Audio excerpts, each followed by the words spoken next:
वंदे मातरम। मैं हूं आपके साथ सीमा चौधरी और गोवा महाराष्ट्र के इस बुलेटिन में आप सभी का स्वागत है। चलिए रुक करते हैं खबरों की ओर, जहां मुंबई में आज भाजपा नेता किरीट सौम्या महाराष्ट्र के राज्यपाल भगत सिंह कोश्यारी से मुलाकात की, जहां उन्होंने अपने ऊपर हुए हमले को लेकर के सभी शिव सैनिकों के पर एफआईआर दर्ज करवाने की मांग की। इसी के साथ बीजेपी नेता ने खार पुलिस स्टेशन के कुछ अधिकारियों पर भी एफआईआर दर्ज करवाने के लिए मांग की है।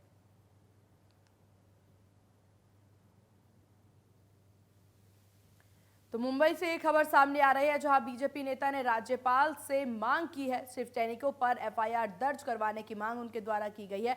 साथ ही साथ आपको बता दें कि कुछ पुलिस अधिकारियों पर भी उन्होंने ये मांग की है कि उन पर भी केस दर्ज किए जाए। इसको लेकर के किरीट सौम्या राज्यपाल से मिले और राज्यपाल के सामने उन्होंने अपने ये मांग पत्र पेश की है। शिव सैनिकों पर एफआईआर दर्ज की ये मांग उनके द्वारा पेश की गई है। साथ ही साथ ये भी मांग पेश की गई है कि जो पुलिस अधिकारी हैं उन पर भी, कुछ पुलिस अधिकारी पर भी ये एफआईआर दर्ज की जाए, उसकी मांग की गई। हालांकि देखने वाली बात होगी कि ये मांग कब तक इनकी पूरी होती है।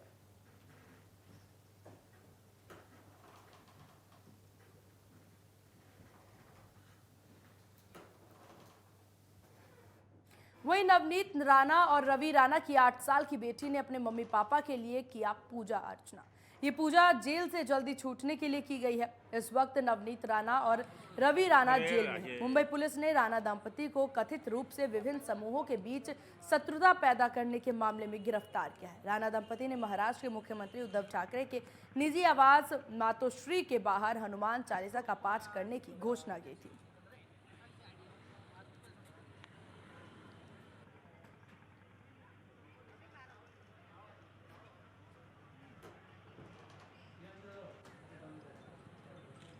वहीं महाराष्ट्र के पुणे में पुणे लोनावला के बीच चलने वाली लोकल राउंड ट्रिप की संख्या एक महीने में बढ़ जाएगी।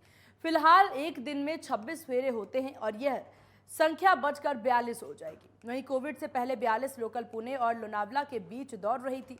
फिर से एक दिन में 42 लोकल राउंड ट्रिप होंगे, जो यात्रियों के लिए एक बड़ी सुविधा होगी। जानकारी के मुताबिक कामशेत रेलवे स्टेशन के पास भूमिगत कार्य चल रहा है। यह काम पूरा होने के बाद लोकल राउंड की संख्या में इजाफा होगा। एक महीने के भीतर लोकल को फिर से पहले की तरह कर दिया जाएगा। वहीं से लेकर के लोकल के यात्रियों का एक अच्छा रिस्पांस मिल रहा है। लोकल को पूरी क्षमता से शुरू किए जाए तो निश्चित तौर पर यात्रियों को फायदा होगा। सुबह और रात में लोकल ट्रेनों की संख्या बढ़ने की जरूरत है।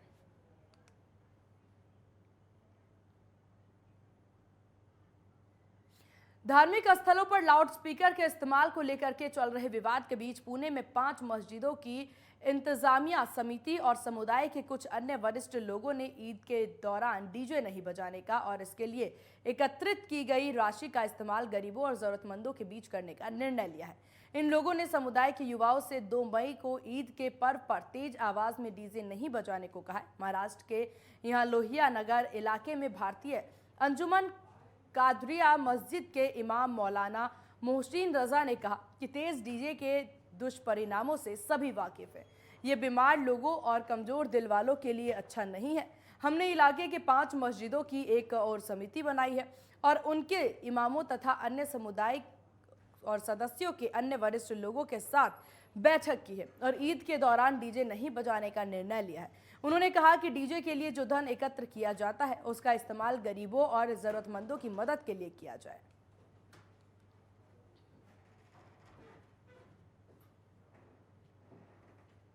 इधर मुंबई के गोरेगांव रेलवे स्टेशन पर आरपीएफ स्टाफ की सतर्कता से चलती ट्रेन से गिरे यात्री की जान बचा ली गई।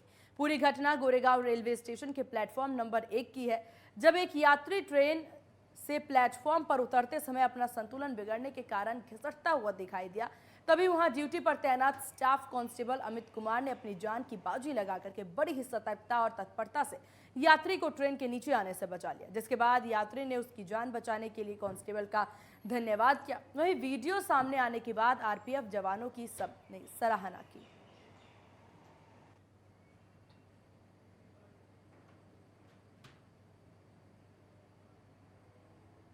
पुणे में एक बेहद ही हैरान कर देने वाली घटना हुई है। मार्केट यार्ड क्षेत्र में सड़क किनारे सो रहे एक व्यक्ति को कार ने कुचल दिया। वहीं इस दौरान आरोपी मौके से फरार हो गया। मामले में सहायक पुलिस निरीक्षक एमके कांबले ने कहा कि कार के नंबर और मॉडल से कार के मालिक की जानकारी मिली है। फिलहाल पुलिस मामले की जांच कर रही है।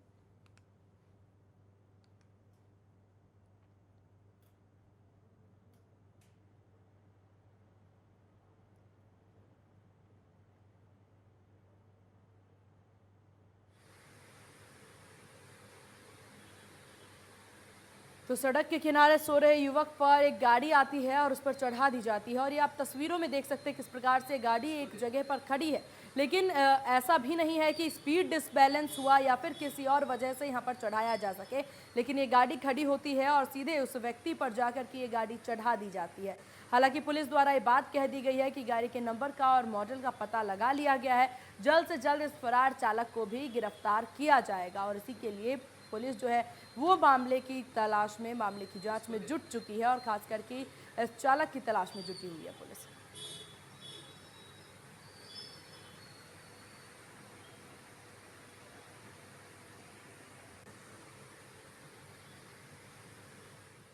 वहीं यूपी के शाहजहांपुर में कटरा थाना पुलिस ने अंतर जनपदीय मादक पदार्थ तस्करों के पास से लगभग 3 करोड़ रुपए की अफीम बरामद कर 2 तस्करों को गिरफ्तार किया है। बता दें कि गिरफ्तार किए गए तस्कर अफीम के ये खेप पंजाब सप्लाई करने जा रहे थे। इसी दौरान पुलिस ने उन्हें धर दबोचा। फिलहाल पुलिस टीम गिरफ्तार किए गए तस्करों से पूछताछ करने में जुट गई है।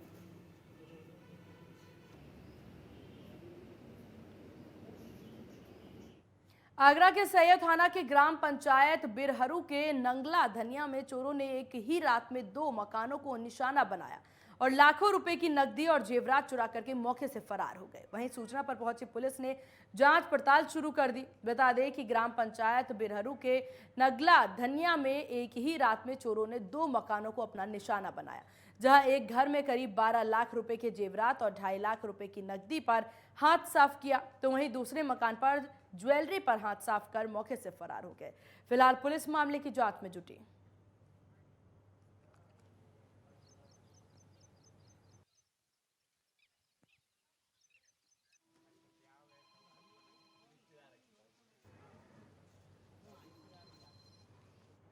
इधर बिहार के देलहए नानपुर थाना परिसर कैटनर में पुलिस ने 74 कार्टन शराब बरामद किया। बता दें कि नानपुर थाना प्रभारी राम विनय पासवान को गुप्त सूचना मिली थी, जिसके बाद पुलिस ने कार्रवाई करते हुए 74 कार्टून विदेशी शराब जब्त की। इस कार्रवाई के बाद शराब माफियों में हड़कंप मच गए हैं और इस दौरान पुलिस ने मौके से गाड़ी चालक को गिरफ्तार किया है।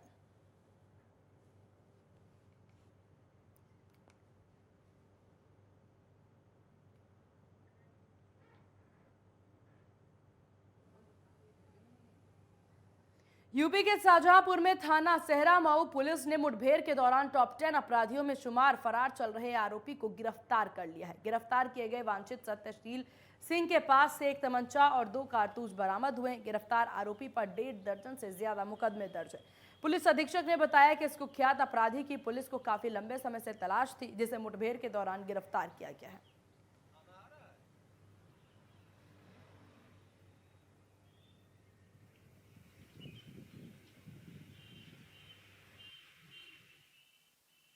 थाना सहरा मऊ दक्षिणी को एक साहसिक मुठभेड़ में थाने के टॉप 10 अपराधी सत्यशील सिंह को गिरफ्तार करने में सफलता प्राप्त हुई है। इसके कब्जे से 2 अवैध असलहे बरामद हुए हैं। एक असलहा उसके द्वारा हाल ही में एक व्यक्ति के ऊपर जान से मारने की नीयत से फायर किया गया था, जो सौभाग्य से उसे नहीं लगा, तो उस असलहे को भी बरामद किया गया और उसके कब्जे से एक पौनिया भी बरामद हुई है। इन असलहों के स्रोतों के बारे में भी गहनता से पूछताछ की गई है और अग्रिम कार्रवाई की जा रही है। अभियुक्त सत्यशील के विरुद्ध थाना सहरा मऊ दक्षिणी में सुसंगत धाराओं के अंतर्गत अभियोग पंजीकृत कर अग्रिम कार्रवाई की जाए। हरियाणा के शिक्षा मंत्री कंवर पाल ने पंचकुला में विद्यालय शिक्षा विभाग और हरियाणा स्कूल परियोजना परिषद द्वारा आयोजित रानी लक्ष्मीबाई आत्मरक्षा प्रशिक्षण कार्यक्रम के राज्य स्तरीय समारोह में बतौर मुख्य अतिथि शिरकत की। इस मौके पर उन्होंने कहा कि आत्मरक्षा का प्रशिक्षण संकट की स्थिति में बेटियों के बचाव में सहायक और उनके आत्मविश्वास को बढ़ाता है। इस दौरान शिक्षा मंत्री ने यह भी कहा कि छात्राओं के लिए आत्मरक्षा प्रशिक्षण कार्यक्रम समग्र शिक्षा के तहत राष्ट्रीय स्तर पर चलाया जा रहा है। हरियाणा के विद्यालयों में ये कार्यक्रम काफी सफलता के साथ चलाया जा रहा है, जिसके आगे भी अच्छे परिणाम आएंगे। इस दौरान शिक्षा मंत्री ने प्रोजेक्ट उड़ान का भी लोकार्पण किया। वहीं 10 मेधावी छात्रों को स्मार्टफोन और प्रशिक्षण में सर्वश्रेष्ठ योगदान देने वाले 5 अध्यापकों को प्रमाण पत्र देकर के सम्मानित किया। तो वहीं शिक्षा मंत्री ने 73 छात्राओं को कराटे बेल्ट देकर के भी सम्मानित किया।